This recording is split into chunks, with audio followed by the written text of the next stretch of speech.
News 25 is brought to you by Golden Casino Group, where you'll always find great fun, good food, and fantastic entertainment, all at Gold Town, Lakeside, and the Pahrump Nugget. News is also brought to you by J.K. Nelson Law. Call 727-9900 today for your free consultation. If you need a lawyer, you need Nelson.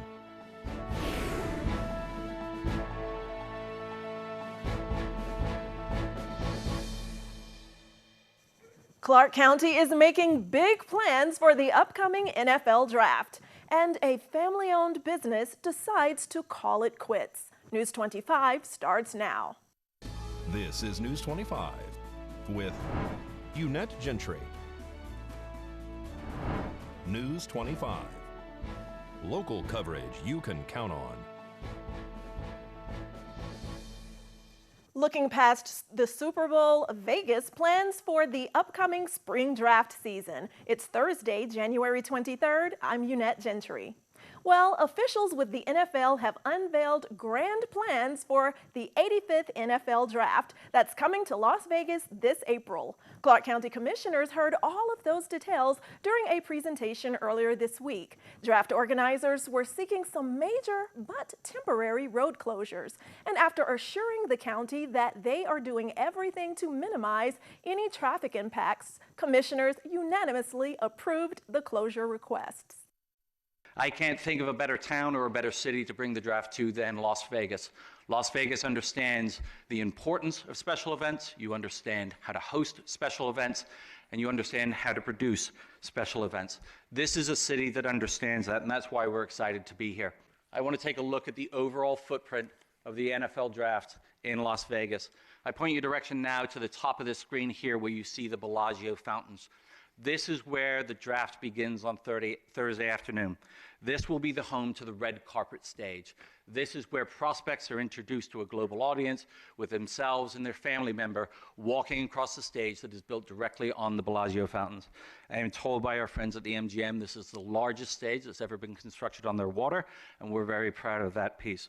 As the players exit from the red carpet, we will put into open-air cars, and they would proceed down Flamingo to the draft's main theater.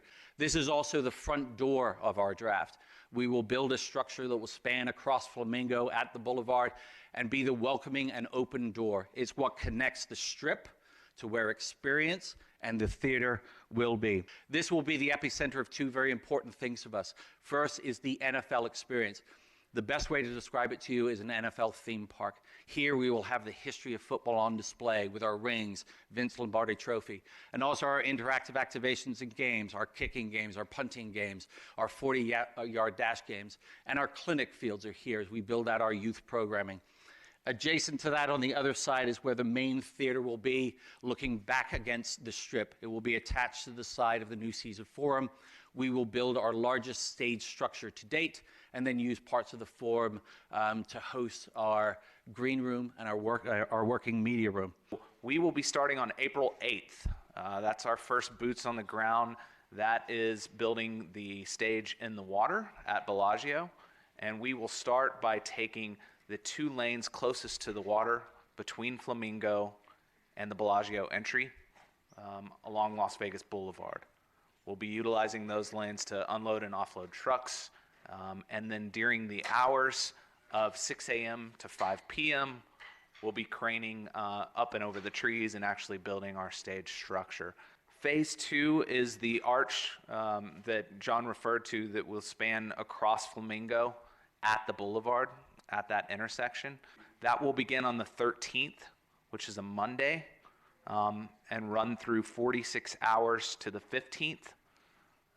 And that will be our first full closure.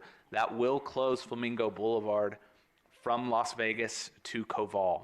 This is a temporary detour that will only be up for those 46 hours. Then Flamingo will reopen and return to normal. Phase 3 of the event will be the event days itself. So these will start on the 22nd at 10 p.m. And that's really what you're looking at here. This diagram is representative of the full event day closures. So what we see is a full closure, both northbound and southbound on the boulevard, from Flamingo to the Paris entry. and on Flamingo from Koval to Las Vegas Boulevard.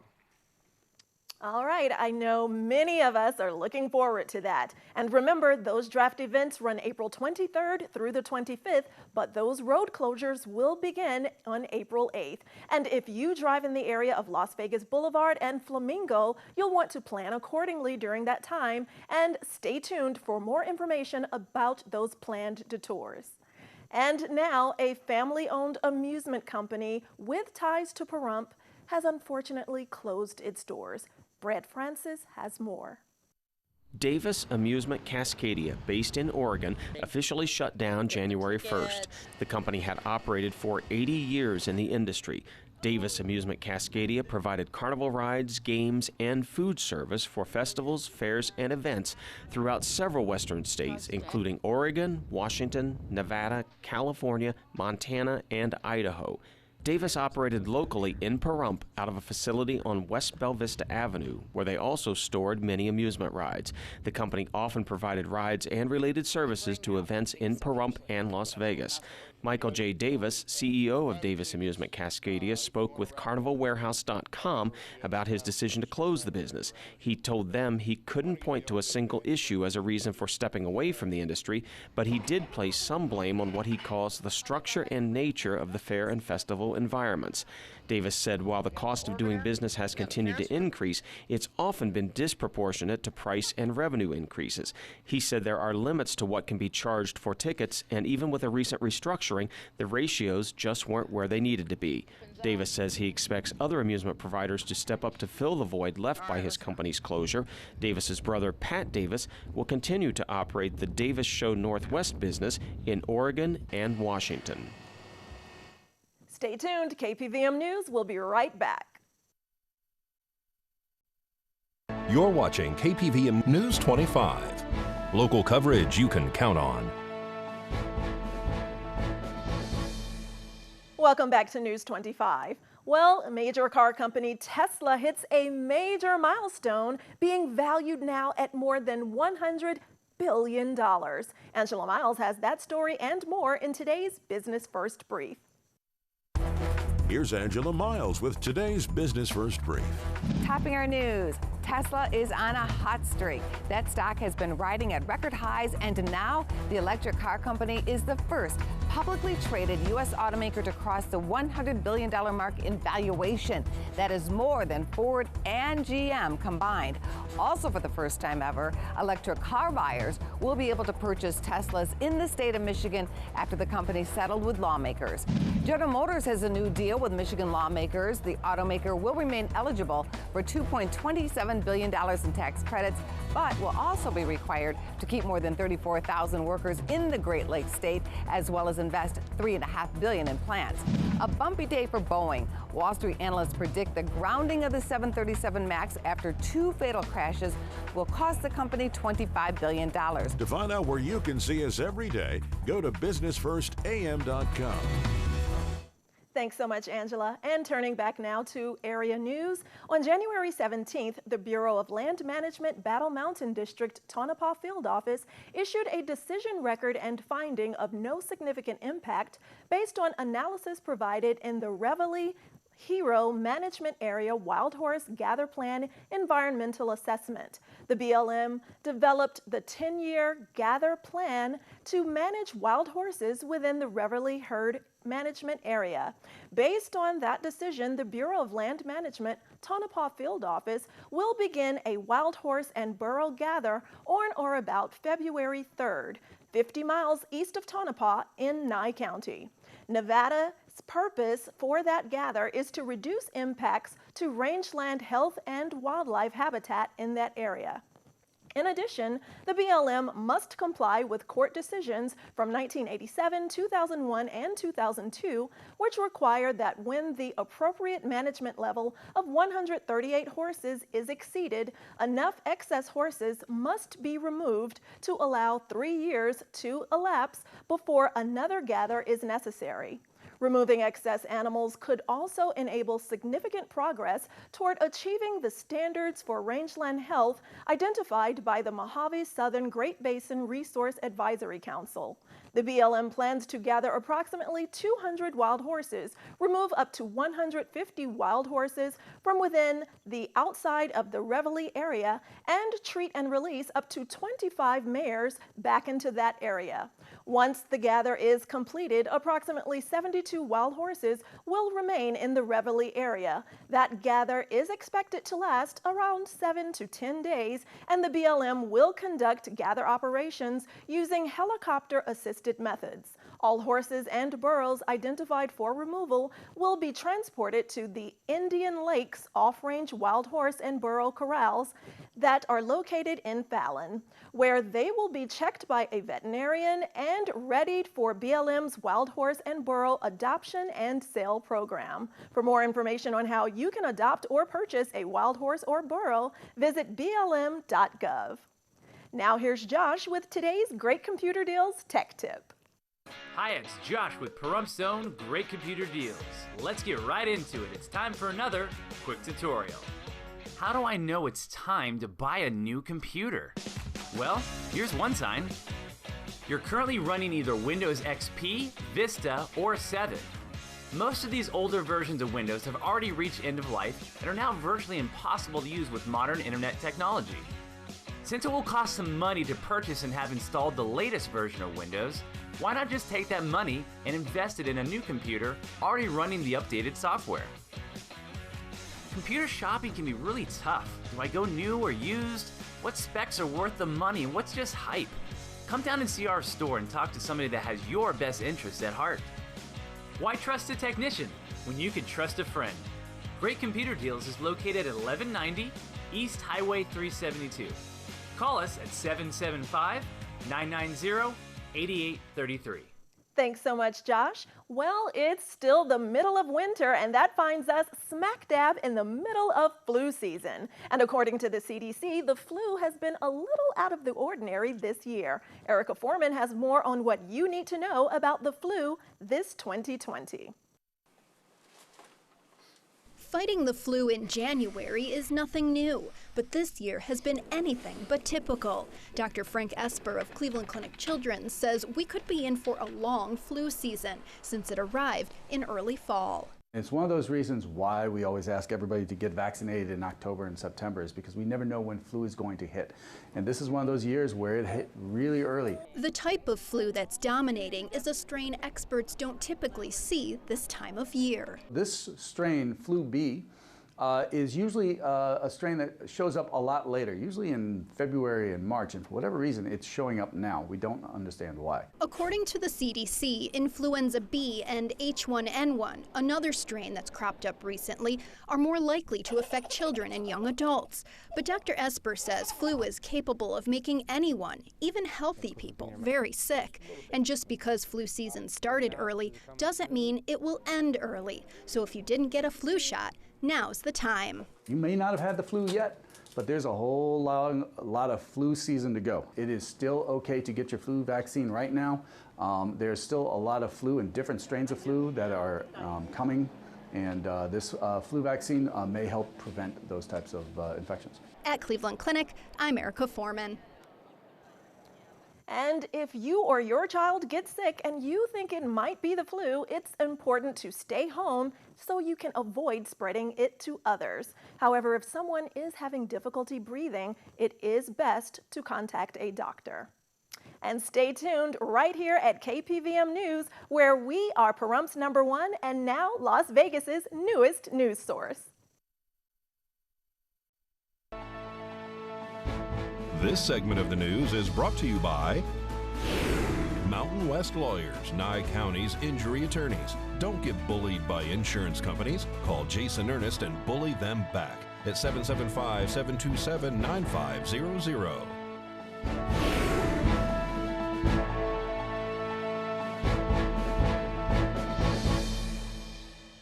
Welcome back.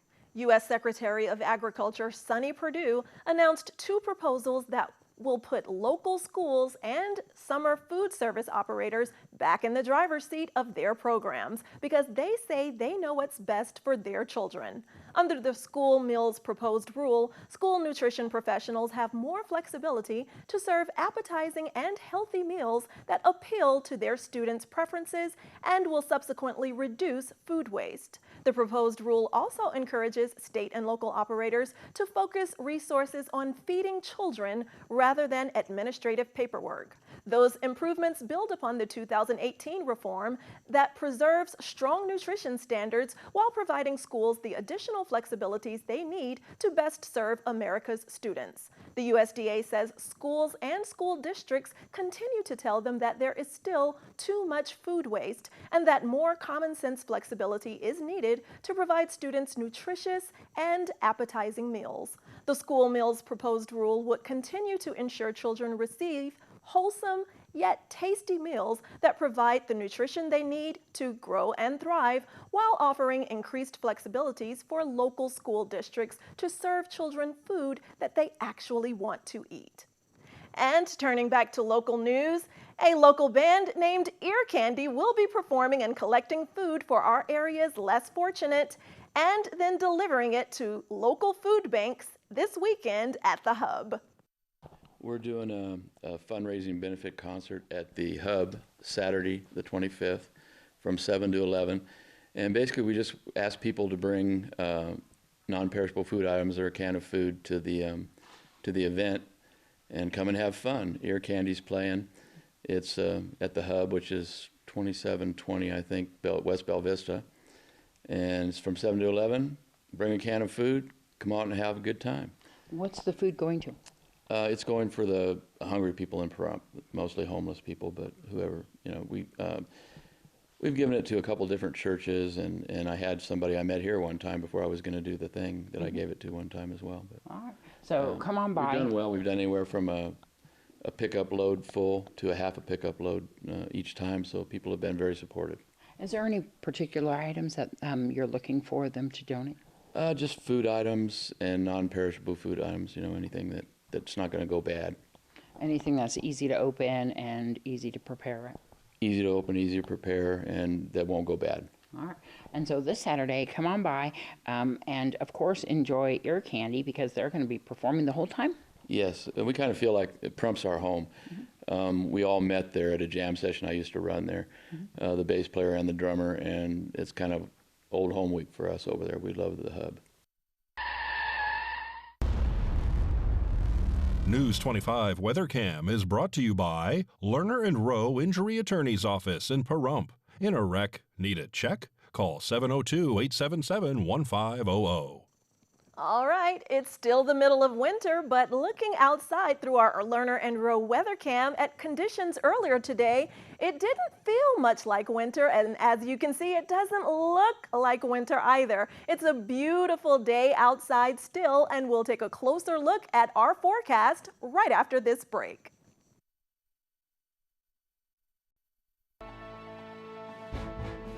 News 25 weather is brought to you by Dairy Council of Nevada. The splash of cream in your coffee, the dollop of sour cream on your burrito, the melted toasty cheese on your pizza. Undeniably delicious, undeniably dairy. Enjoy what's real.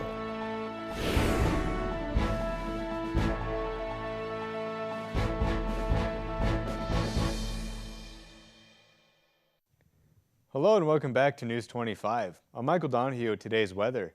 In Las Vegas, we had a high of 66 degrees, a low of 45. Death Valley, 75, their low is 50 degrees. 67.40 in Amargosa, 65.36 in Beatty, 53.26 in Goldfield, 51.27 in Tonopah, 53 at low of 37 in Carson City, 54 low of 33 in Fallon, and finally up in Fernley, their high is 55 degrees with a low of 35. Now today in Pahrump, we saw mostly sunny skies. Our high today was 65 degrees, winds coming out of the south-southwest at 5 miles per hour. Our humidity at 37%, and our sunrise at 6:51 this morning. Now for tonight, we're going to see some partly cloudy skies. Our low is going to be 42 degrees. It is 62 degrees outside currently, with winds coming out of the east at 3 miles per hour, 53% for our humidity, and our sunset at 5 o'clock tonight. Now looking ahead to our 7-day, we're going to be seeing a lot of clouds rolling in all through Tuesday. On Wednesday, we're going to be seeing a bit of a break with some sunny skies and those clouds returning on Thursday. On Sunday, we're going to be seeing a 10% chance of rain along with 9-mile-per-hour winds out of the south. Then we're just going to be seeing some more winds just between 7 and 9 miles per hour all through next Thursday. Temperature-wise, our high temperatures are going to be hanging out in that 60-degree bracket just between 63 and 67 degrees all through next Thursday. And our overnights are seeing a very similar pattern, just sitting in those low 40s, just between 41 and 46 degrees all week long. And so now with that, we're going to toss it back to the desk with Eunette. All right, mid to upper 60s throughout the weekend and most of next week. I'll take that. Thanks, Michael.